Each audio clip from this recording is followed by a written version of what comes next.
शहर के number 1 debate show की मैं हूं आपके साथ नैना यादव। बात करेंगे इजराइल हमास के बीच घमासान की। हमास पर चढ़ाई लेकिन भारत में सियासत आई, ऐसा क्यों? दरअसल भारत में एक अलग तरह का सियासी भूचाल नजर आता है। फिलिस्तीन के नाम पर भारत के सियासतदान अलग अलग तरह के नैरेटिव सेट कर रहे हैं। क्या फिलिस्तीन तो बहाना है, निशाने पर प्रधानमंत्री मोदी हैं? क्या मोदी का विरोध करना ही इसीलिए विपक्षी दल फिलिस्तीन चिल्ला रहे हैं और कहीं ना कहीं हमास की पैरवी कर रहे हैं। अब एनसीपी चीफ शरद पवार ने फिलिस्तीन के बहाने प्रधानमंत्री मोदी पर चौतरफा हमला बोला। पवार के बयान के बाद बीजेपी ने करारा पलटवार किया, तो वहीं एनसीपी बीजेपी के बीच में वार पलटवार का सिलसिला जारी है। आज इसी मुद्दे पर हम करेंगे बहस, लेकिन उसके पहले देखिए एक रिपोर्ट।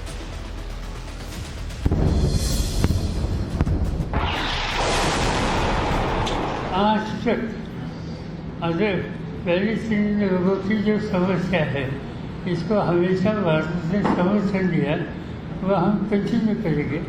और साथ साथ कोई एक संगठन हमला करने के लिए काम करते हैं, हम इनके खिलाफ है।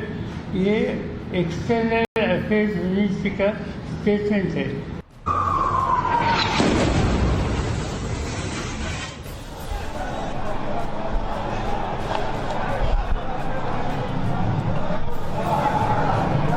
इजराइल और हमास के बीच जंग का आज 13वां दिन है। जंग जारी है। मोदी सरकार पहले ही साफ कर चुकी है कि वो इजराइल के साथ खड़ी है, लेकिन विपक्षी दलों को मोदी का विरोध करना है तो फिलिस्तीन के नाम पर प्रधानमंत्री नरेंद्र मोदी पर हमला किया जा रहा है। अब एनसीपी चीफ शरद पवार ने कहा है, भारत हमेशा फिलिस्तीन के साथ खड़ा है। यह पहली बार है जब भारत ने इजराइल को समर्थन दिया। जवाहरलाल नेहरू से लेकर अटल बिहारी वाजपेयी, इंदिरा गांधी, राजीव गांधी सभी फिलिस्तीन के साथ मजबूती से खड़े थे। ऐसा पहली बार देखने को मिला है जब पीएम मोदी ने इजराइल का साथ दिया। शरद पवार के इस बयान के बाद बीजेपी ने पवार को चौतरफा घेरने की कोशिश की। केंद्रीय मंत्री नितिन गडकरी ने लिखा, शरद पवार जी जैसे वरिष्ठ राजनेताओं के लिए यह समझना जरूरी है कि राष्ट्र के हित और राष्ट्रीय सुरक्षा को कभी भी राजनीतिक विचारों से प्रभावित नहीं किया जाना चाहिए। राष्ट्रीय सुरक्षा एक सर्वोपरि चिंता है। आतंकवाद के खिलाफ एक एकीकृत मोर्चे की आवश्यकता है। इधर केंद्रीय मंत्री पीयूष गोयल ने कहा कि पवार जी उसी सरकार का हिस्सा थे जिसने बाटला हाउस एनकाउंटर पर आंसू बहाए और भारत की धरती पर आतंकी हमले होते हुए सोए रहे। इसी सड़ी हुई मानसिकता को रोकना होगा। मुझे उम्मीद है कि पवार जी कम से कम अब पहले राष्ट्र के बारे में सोचेंगे। असम के मुख्यमंत्री हिमंता बिश्वा शर्मा ने तो शरद पवार और असदुद्दीन ओवैसी पर करारा हमला बोला और कहा कि शरद पवार सुप्रिया सुले को गाजा में हमास के लिए लड़ने के लिए भेजेंगे। मेरा लगता है शरद पवार जी सुप्रिया मैडम को भेजेगा गाजा में हमास के लिए लड़ने के लिए। अपोजिशन एमपी को लेके वो गाजा जाए और हमास के लिए लड़े, उसका मेरा यही एडवाइस है। हैदराबाद में बिरयानी खा के काहे का ये सब ड्रामा करते हो? आपको जाना है तो गाजा जाओ। What about the hostages? What about the killing of innocent kids? इसका बारे में आप कुछ नहीं बोलेगा। तो ये तुष्टीकरण नहीं है तो और क्या है? ये जो है असम के मुख्यमंत्री बोल रहे हैं, कल तक कांग्रेस में थे, कांग्रेस का नमक खाया था, आज नमक का कारखाना बदल लिया है। लगता है वो भी आज जिस पार्टी में है वो हमास से कम नहीं है। पवार के आरोप पर गिरिराज सिंह ने जवाब दिया और कहा कि प्रधानमंत्री मोदी फिलिस्तीन के खिलाफ नहीं बल्कि हमास के खिलाफ हैं। फिलिस्तीनी को नरेंद्र मोदी भी समर्थन कर रहे हैं, लेकिन हमास जैसे आतंकवादी को हम नहीं समर्थन करते। सवाल है कि अगर हमास आतंकी संगठन है तो फिर उसका समर्थन क्यों? क्या वोट बैंक की राजनीति के लिए फिलिस्तीन के नाम पर हमास का समर्थन हो रहा है? सवाल यह भी है कि विपक्ष को मोदी का विरोध करना है, इसीलिए फिलिस्तीन को मोहरा बनाकर क्या बयानबाजी की जा रही है? Bureau report, times now, Navbharat. देखिए, हमास ने जिस तरह से बर्बरता की इजराइल पर 7 अक्टूबर को अटैक किया, उसकी तस्वीरें पूरी दुनिया ने देखी, उसकी निंदा पूरी दुनिया करती है। भारत की भी तरफ से कहा गया, लेकिन बार बार ये कहा गया कि फिलिस्तीनी नागरिकों की रक्षा अपने आप में एक अहम कदम है और उसको उठाना चाहिए और उस पर सभी अपनी चिंता जताते हैं। लेकिन भारत में एक अलग तरह की सियासत जो शुरू हो चुकी है उस पर करेंगे चर्चा। मेरे साथ में खास मेहमानों का जो पैनल है जल्दी से आपको मिलवा देती हूँ। बीजेपी की तरफ से राकेश त्रिपाठी समय मेरे साथ में चर्चा में जुड़ रहे हैं, वरिष्ठ पत्रकार अवधेश कुमार जी समय मेरे साथ में है, स्टूडियो में मौजूद है मेरे साथ में ब्रजमोहन श्रीवास्तव जी जो कि एनसीपी के अजीत गुट से इस समय ये कहा जा सकता है मेरे साथ में, नसीम सिद्दीकी भी हैं, माफ कीजिए मुमताज आलम रिजवी भी इस समय मेरे साथ में इस्लामिक स्कॉलर के तौर पे जुड़े हैं। सबसे पहला ब्रजमोहन जी आप ही से मेरा सवाल है, आखिर शरद पवार के इस बयान को किस तरह से देखते हैं? जरा मुझे समझाने की कोशिश कीजिए कि अगर हमास का विरोध किया जाता है, हमास पर सवाल खड़े किए जाते हैं तो उस पर आखिर क्यों आपत्ति है? देखिए, मैं नहीं जानता कि आदरणीय शरद पवार जी ने इस मुद्दे पर इस प्रकार की प्रतिक्रिया क्यों दी, क्योंकि इसमें भारत सरकार की नीति बहुत स्पष्ट है। हमने दोनों देशों को रिकॉग्नाइज किया है और अभी हाल में विदेश मंत्रालय ने भी इस बात को बहुत स्पष्ट रूप से कहा है कि हम फलस्तीन की सोवरेनिटी को मानते हैं। मुद्दा यह है कि अभी जो ये घटना घटी है इसमें निश्चित रूप से ये शुरुआत तो हमास की तरफ से हुई है, जिसके कारण इतना पूरा नरसंहार हो रहा है, पूरी मानवता शर्मसार हो रही है। तो मैं सोचता हूँ इस मुद्दे पे हमको हमास के इस एक्शन पर उसका समर्थन देने का तो कोई प्रश्न नहीं उठता। और राष्ट्रवादी कांग्रेस पार्टी हमेशा इस बात को कहती रही है और विशेष रूप से हमारे नेता आदरणीय अजित पवार जी और आदरणीय प्रफुल्ल पटेल साहब ने इस बात को बहुत स्पष्ट रूप से कहा है कि हम किसी भी प्रकार की हिंसा का विरोध करते हैं। हम किसी भी हिंसात्मक गतिविधि को स्वीकार नहीं कर सकते, चाहे वो देश कर रहे हों, चाहे वो व्यक्ति एक दूसरे के खिलाफ कर रहे हों। तो मैं समझता हूं कि इतने विदेशी मुद्दों से जुड़ा हुआ मामला है, दो मुल्कों से जुड़ा हुआ मामला है। लेकिन ब्रजमोहन श्रीवास्तव जी, मैं अपने दूसरे पैनलिस्ट का रुख करूं, मुझे एक बात समझ में नहीं आती, जिस तरह से पूरी हिंसा की तस्वीरें पूरी दुनिया ने देखी और बच्चों के साथ में बर्बरता, वहां के महिलाओं के साथ में बर्बरता, घरों के अंदर घुसकर रात में जब लोग सो रहे थे उनके साथ में किस तरह से सलूक किए गए, बंधक बनाकर उनके साथ में क्या बर्बरता की गई, छोटे छोटे बच्चों को नहीं छोड़ा गया। तो अगर शरद पवार, क्या उसमें भी उनको सिर्फ राजनीति नजर आती है? क्या ये एक तरीका है कि भाई क्योंकि भारत का स्टैंड इजराइल में हुए उस हमले के विरोध में ही इसीलिए समर्थन करना है? वही मैं कह रहा हूं ना कि ऐसे मौके पर जहां हमास ने इस प्रकार से नरसंहार किया हो, जहां इतने लोगों की मृत्यु हुई हो, तो हमास का समर्थन करना मैं सोचता हूं बिल्कुल ये मौका नहीं है, उचित नहीं है इस बात का। और राष्ट्रवादी कांग्रेस पार्टी उनके उस बयान से पूरी तौर से असहमत है। आज मौका है कि जिन लोगों की जिस प्रकार से वहां घटना घट रही है, हम वहां पर उन लोगों के प्रति संवेदनाएं व्यक्त करें और भारत सरकार की जो नीति है इस मामले में उसका हम पुरजोर समर्थन करें। मैं देश के हर नागरिक का इस समय ये कर्तव्य है। ठीक है। मुमताज आलम रिजवी का भी मैं रुख करना चाहूंगी। मुमताज आलम रिजवी, ऐसा लगता है कि भले ही एक युद्ध का मैदान जो है हमास और इजराइल की धरती तो है, गाजा और इजराइल की धरती, लेकिन हिंदुस्तान में भी एक अलग तरह से नैरेटिव वॉर चल रही है। उसमें कई बयान आते हैं, असदुद्दीन ओवैसी से लेकर हमने देखा अभी हाल ही में शरद पवार का बयान। आखिर किस तरह की ये सियासत को दर्शाता है? नहीं, मुझे हैरत इस बात की है कि मणिपुर पे इतनी बहस आप लोगों ने नहीं कराई, ना बीजेपी वालों ने इतनी, ना सरकार ने। उनको मणिपुर की चिंता नहीं है, लेकिन उनको इजराइल और हमास और फिलिस्तीन इसकी बहुत चिंता है और ये बहुत अच्छी बात है अगर चिंता करते हैं। जहां तक हेमंता की बात है तो मुझे लगता है कई बार कि उनको पीएम बना देना चाहिए, क्योंकि उन्हीं के बयान को ज्यादा हाईलाइट किया जाता है और ऐसा लग रहा है कि जैसे वही बीजेपी में एक लीडर है। उनके बयान को बार बार उन्होंने कहा कि ये जो एनसीपी के लीडर हैं उनको वहां चले जाना चाहिए। सवाल ये है कि हेमंता क्या मणिपुर गए, और मणिपुर गए तो अभी तक मणिपुर क्यों जल रहा है, उस पर क्यों बात नहीं कर रहे हैं? जहां तक मुखालफत, मुझे एक बात बताइए, जहां पर निंदा की बात हुई है मणिपुर के साथ में पूरा भारत है, उन सबने देखा। मुझे तो यही चीज समझ में नहीं आती, जो 7 समंदर पार कहीं पर अगर युद्ध होता है तो हिंदुस्तान में नैरेटिव क्यों है?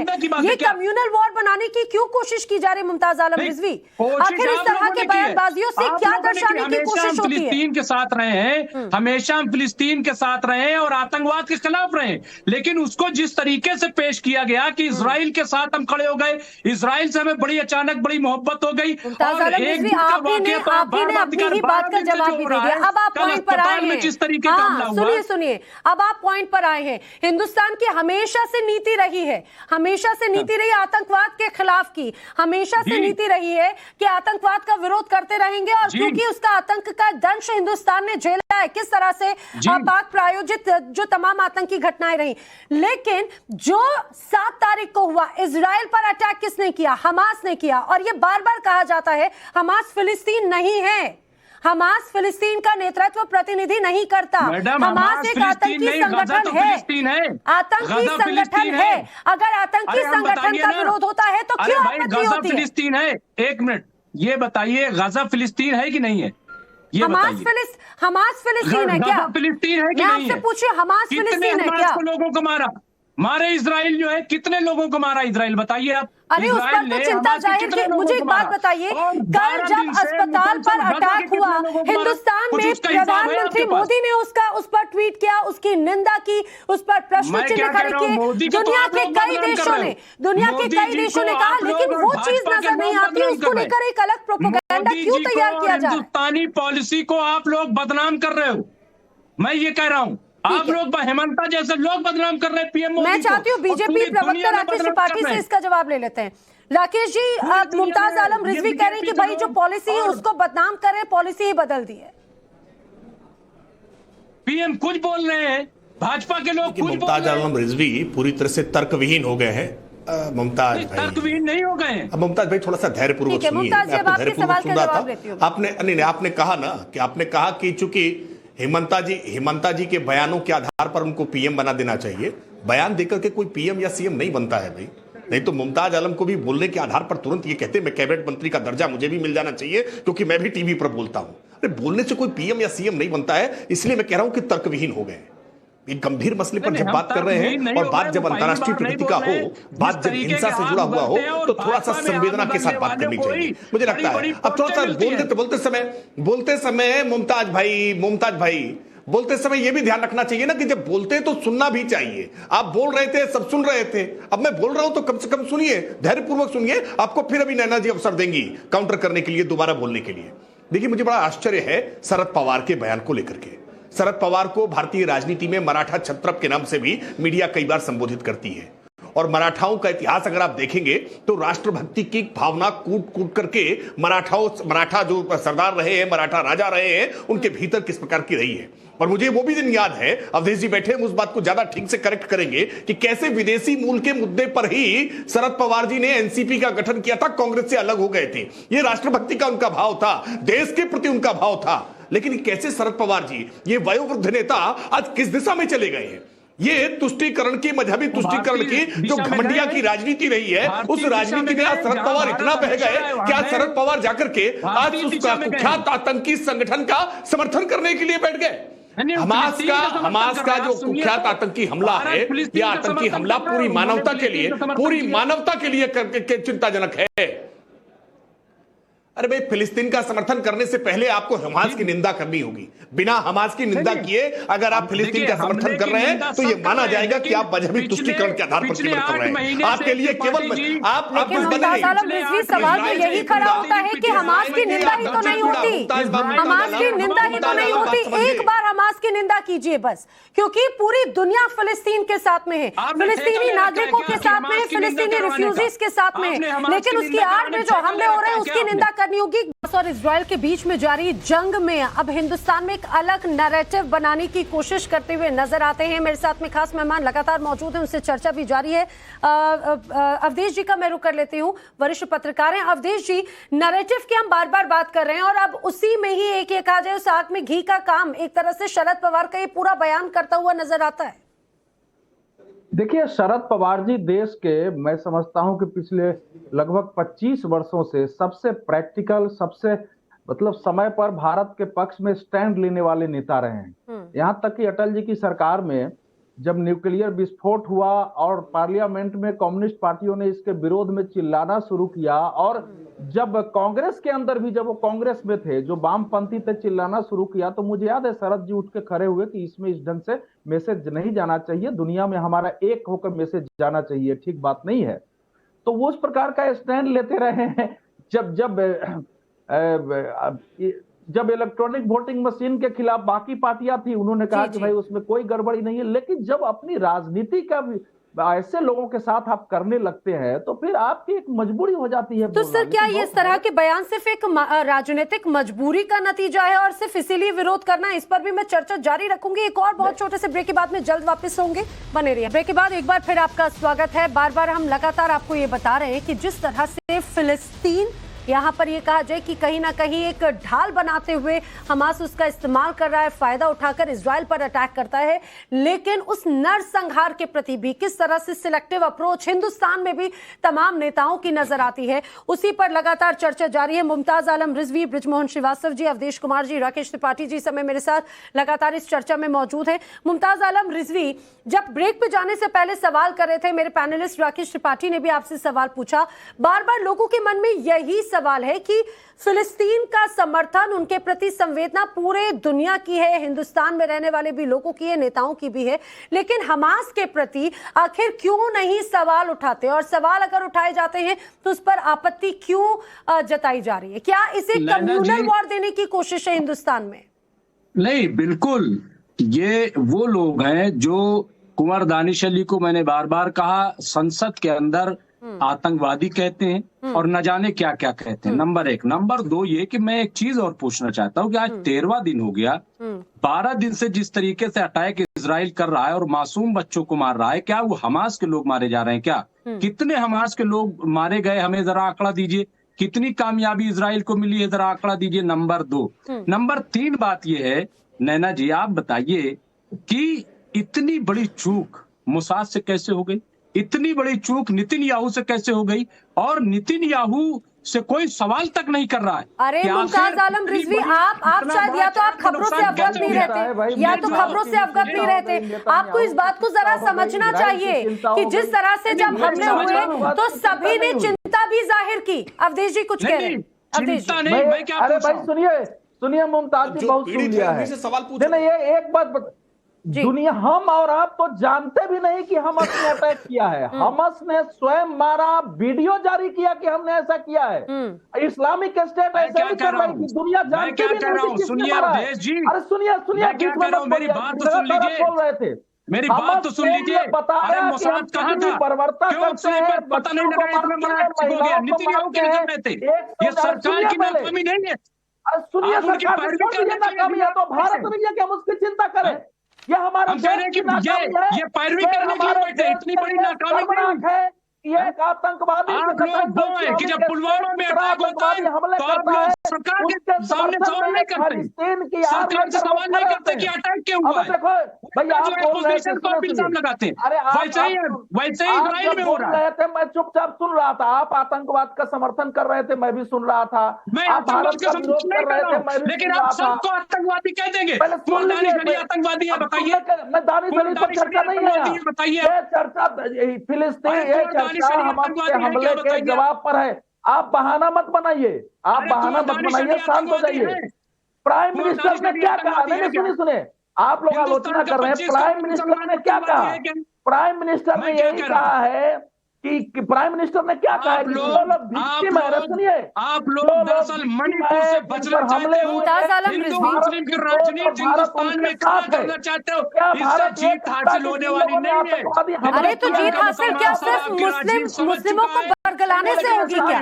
मुमताज आलम रिजवी, हिंदुस्तान में जिस तरह से नैरेटिव सेट करने की कोशिश की जा रही है, क्या उससे जीत हासिल होगी? राकेश त्रिपाठी जी, ये सिर्फ चुनावों को ध्यान में रखते हुए बयानबाजी की जा रही है क्या? मुमताज आलम रिजवी कह रहे हैं बात नहीं करेंगे, आप महंगाई पे बात नहीं करेंगे, आप मणिपुर पे बात नहीं करेंगे। लेकिन नन्ना जी, ये मुमताज आलम जैसे लोग अगर टीवी डिबेट पे बैठ करके हमास की निंदा करने से परहेज करते हैं, मिल गया है इजराइल और हमास। और नैना जी देखिए, क्या टीवी डिबेट्स में बैठ करके जब भारत का कोई मुस्लिम स्कॉलर हमास की निंदा करने से, हमास की आलोचना करने से अगर परहेज करने लगता है तो निश्चित तौर पर एक नैरेटिव, एक परसेप्शन बनता है कि भारत के भीतर हमास के सिंपैथाइजर हैं।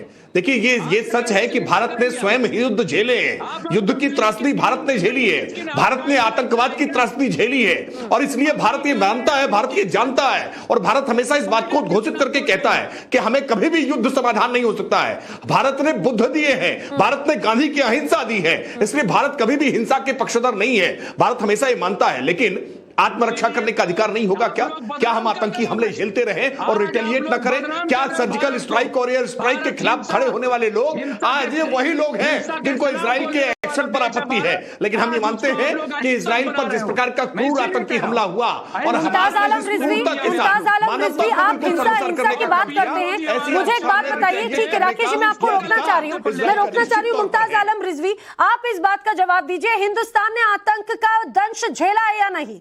और हर मोर्चे पर हिंदुस्तान की ही तरफ से ये प्रतिनिधित्व करते हुए कहा गया है कि आतंक के खिलाफ पूरी दुनिया को एकजुट करना होगा, होना होगा। हमास के खिलाफ अगर आवाज उठाई जाती है तो क्यों आपत्ति जता रहे भाई? इजराइल के आतंकवाद के खिलाफ बोलना चाहिए। 2 लाख लोगों को मार चुका इजराइल, अब तक क्यों नहीं बोल रहा है? और इसीलिए अब तक ब्रिजमोहन श्रीवास्तव जी, ये क्या नीति बदल देने वाली बात है? अगर आतंक का विरोध करने की बात है, नीति बदल देने की बात है। इनका हमास पर नैना जी, नैना जी देखिए, लेकिन आज उसका रुख बदला। नैना जी, ये जो मुद्दा है इसको अगर कोई वोटों से जोड़ के अपनी बात कहना चाहता तो उसका पूरी तौर से विरोध होना चाहिए। देखिए बात बिल्कुल सच है कि इस बार जो था हमास ने शुरुआत की है, तो शुरुआत चूंकि हमास ने की है और उसके बाद अगर इजराइल ने उसका जवाब दिया है तो मैं सोचता हूं हम लोगों को हमास को पूरी तौर से कंडेम करना चाहिए, क्योंकि ये मामला एक वहां पे हमास से जुड़ा हुआ है जो कि एक आतंकवादी संगठन है। हम अपने देश में बैठकर, तो क्या ये राजनीतिक मजबूरी है? वही मैं कह रहा हूं कि इसको वोट से देखकर, अगर कोई वोट को देखकर अगर इस प्रकार का बयानबाजी कर रहा है तो उसको स्वीकार नहीं किया जा सकता। आज मौका है कि हम हमास के उस एक्शन को कंडेम करें और बहुत खुल के बात करें। ये बात सच है कि इजराइल ने अटैक किया है तो वो उसको हमको दूसरे नजरिए से देखना होगा, अपने आप को बचाने के लिए अगर उन्होंने किया है। मसला ये है कि हर चीज को क्यों कम्युनल बना देते हैं? आपने कहा कोई चीज अगर मुसलमान से जुड़ती है, ये बात आप खुद अपनी पॉइंट पर आ गए हैं। आखिर क्यों उसे सिर्फ मुस्लिम से जोड़कर देखते हैं? आपको क्यों उसमें आतंक नजर नहीं आता? हमास में आपको क्यों आतंकी नजर नहीं आता? तालिबान की ये लोग तालिबान को आज गले लगा रहे हैं। बोलिए तालिबान मुर्दाबाद। मैं कह रहा हूँ तालिबान मुर्दाबाद, अल-कायदा मुर्दाबाद, जैश ए मोहम्मद मुर्दाबाद। बोलिए आप लोग, बोलिए तालिबान मुर्दाबाद। अरे आप बताइए, हमास का विरोध करते हैं या नहीं? आप हमास की निंदा कीजिए ना एक बार। अगर आप आतंक का साथ देते हैं तो आप उस पर भी आपको आपत्ति जताते हैं, तो आप बोलिए ना, आप बताइए ना कि हमास आतंकवादी संगठन है या नहीं है? तालिबानी फरमान। ये इस तरह से सिलेक्टिव अप्रोच रखकर लोगों को सिर्फ बरगलाने की और विक्टिम कार्ड खेलने की एक अलग नैरेटिव सेट करना बंद कीजिए। मुमताज आलम रिजवी, आप सभी मेरे साथ इस चर्चा में शामिल हुए, वक्त की कमी, आप सभी का बहुत बहुत धन्यवाद। लेकिन